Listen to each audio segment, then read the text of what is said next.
எல்லாருக்கும் வணக்கம். வணக்கம் சார். வெற்றிகரமாக உங்கள் தொகுதியில் நீங்கள் ஜெயிச்சிட்டீங்க. அடுத்த ஆட்சியில் நீங்கள் ஜெயிப்பீங்களா?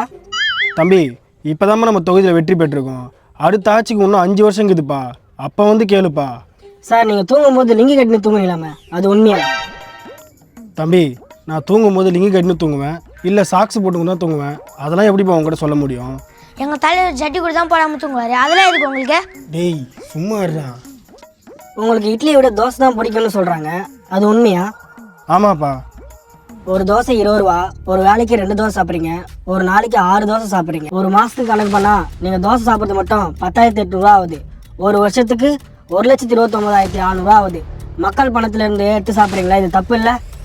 தம்பி, 2 தோசை தான்ப்பா சாப்பிட்றேன். இப்படி கேட்பீங்கன்னு தெரிஞ்சு தான் எங்கள் தலைவர் ஃபங்க்ஷனாக போய் பிரியாணி சாப்பிட்டாரு.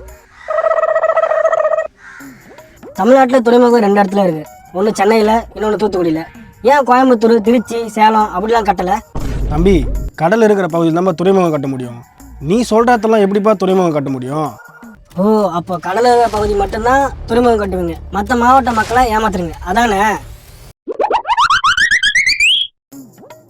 சார், உங்கள் வீட்டில் ஏசி இருக்கா? இருக்குப்பா தம்பி.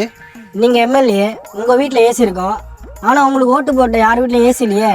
உங்கள் கட்சி சார்பாக ஒவ்வொரு வீட்டுக்கும் ஏசி வாங்கி கொடுக்கலாம்ல? ஓ கண்டிப்பாக தம்பி, அப்படியே பண்ணிடலாமே.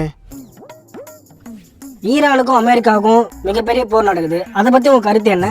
மற்ற நாடுகளில் போர் நடந்துட்டுருக்கு, அதை நம்ம பார்த்துட்டு இருக்கோம். ஆனால் நம்ம நாட்டில் இன்றைக்கி நம்ம நிம்மதியாக இருக்கோம். அதை நினச்சி சந்தோஷப்படலாமே.